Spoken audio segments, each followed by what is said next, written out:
नमस्कार, मैं हूँ रीमा जायसवाल। कल हम लोगों ने राजा राव की कांतापुरा 1938 के बारे में कुछ बात किया था।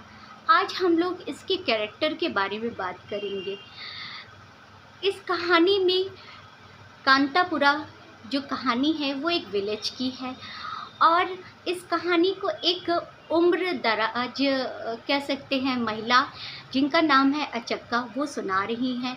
अचक्का इंसाइक्लोपीडिक नॉलेज, यानी एक तरह से कह सकते हैं विलेज में किसके घर में क्या हो रहा है, कौन क्या कर रहा है, उन्हें हर एक बात की नॉलेज थी।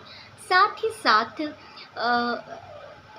उनसे हर कोई एडवाइस भी लेने आता था। वो एक ब्राह्मण महिला थी, लेकिन वो दिल से बहुत ही कह सकते हैं बहुत ही प्यारी और बहुत ही स्वीट थी। अचक्का जो थी वो बताती हैं कि हमारे साउथ इंडियन वर्नाकुलर टैक्स में, यानी दक्षिण भारतीय ग्रंथों में ये सारी चीज़ें, हमारी छोटी छोटी कहानियाँ बहुत ही प्रचलित है। एक तरह से साउथ इंडियन टैक्स में, वहाँ के ग्रंथों में, वहाँ के लोकल बहुत सी कहानियाँ उनके ग्रंथों में है। साथ ही वहाँ के टेम्पल्स के बारे में भी काफ़ी एक तरह से हमें सुनने को पढ़ने को मिल जाएगा। और अचक्का हमें ये बताती हैं कि ये जो कहानी है कांतापुरा की, ये स्थल पुरन यानी लोकल बॉडीज़ कह सकते हैं, वहाँ के लोकल लोगों की कहानी है, वहाँ के टेम्पल्स की कहानी है। साथ ही साथ वहाँ की गॉडेस केंचम्मा की भी कहानी है।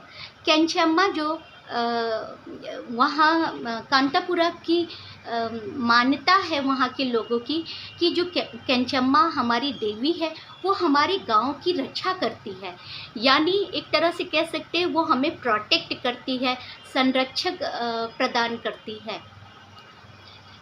इसलिए सभी लोग केंचम्मा की पूजा बहुत ही शिद्दत और बहुत प्यार से करते हैं।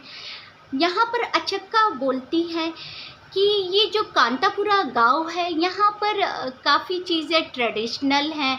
मतलब एक तरह से कह सकते हैं यहाँ पर ओरल ट्रेडिशनल की बातें काफ़ी ज़्यादा है। ऐसा इसलिए क्योंकि अगर आपके घर में और हमारे घर में देखा जाए तो हम सभी के घर में हमारी ग्रैंड माँ होंगी या हमारी मम्मी होंगी या हमारे बहुत से ऐसे बड़े बुजुर्ग होंगे जो अपनी आने वाली जनरेशन्स को अपनी पुरानी चीज़ों के बारे में बताते हैं, अपने कल्चर्स के बारे में बताते हैं, अपने आइडियाज़, आर्ट, इन सभी चीज़ों का ज्ञान वो अपनी न्यू जनरेशन को देते हैं। साथ ही साथ वो कांतापुरम के विलेज के बारे में बताती हैं अचक्का कि कैसे यहाँ के जो लोग हैं वो अपने ट्रेडिशंस, अपने कल्चर्स को बहुत ही मानते हैं। साथ ही साथ वो ये भी कहती हैं यहाँ पर जो लोग हैं वो एक तरह से भोले भाले भी हैं, कह सकते हैं इनोसेंट भी हैं और कुछ चालाक लोग भी हैं।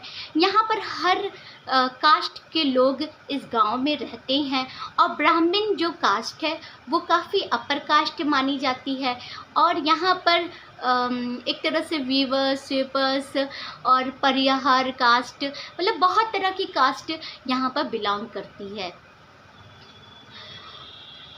अचक्का बताती है हमें कि ये जो कहानी है ये उस समय की कहानी है जब गांधी जी पूरे भारत में अपना आंदोलन चला रहे थे कि हमें ब्रिटिश राज से क्या बोलते हैं मुक्ति चाहिए। और कांतापुरा की जो कहानी है, अचक्का कहती हैं कि ये ब्रिटिश कॉलोनियल रूल यानी ब्रिटिश औपनिवेशिक शासन के तहत था, जहाँ पर शुगर केन, राइस, इलायची और साथ ही साथ यहाँ पर स्पाइस ट्रेड यानी मसालों का व्यापार काफ़ी उच्चतम स्तर पे चल रहा था। और यहाँ पर हम देखेंगे कि अचक्का हमें बताती है कि यहाँ पर स्किम्टम कॉफ़ी प्लांटेशन भी है, जहाँ पर बहुत ही तरह के लोग यहाँ पर काम करते थे। और ब्रिटिश साम्राज्य था, वो कैसे लोगों को तंग करता था, परेशान करता था। अचक्का बताती है कि किस तरह यहाँ के लोगों में एक तरह से जागरूकता आती है कि हमें अपने देश के लिए लड़ना है तो हमें एक होना होगा। यानी कभी भी कोई भी देश अगर किसी बाहरी व्यक्ति से लड़ना चाहता है तो उसको सबसे पहले खुद को एक करना होगा। अपने जितने भी लोग हैं, जितने भी रिलीजन, जाति, कास्ट के लोग हैं, उन सभी को हमें एक करना होगा। जब तक हम यूनिटी में नहीं आएंगे, एक साथ नहीं जुड़ेंगे, तब तक हम बाहरी लोगों से नहीं लड़ सकते हैं, चाहे हम कितनी ही बड़ी क्यों ना आर्मी या सोल्जर्स खड़ी कर ले। ऐसा अचक्का का मानना था। और कांतापुरा विलेज में यही होता है कि हर अपर कास्ट, लोअर कास्ट, हर तरह के लोग जिनके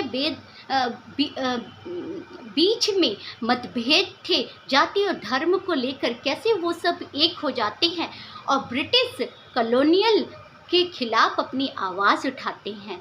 ये थी हमारी सबसे प्यारी अचक्का, जिनके बारे में मैंने आपको बताया है। धन्यवाद।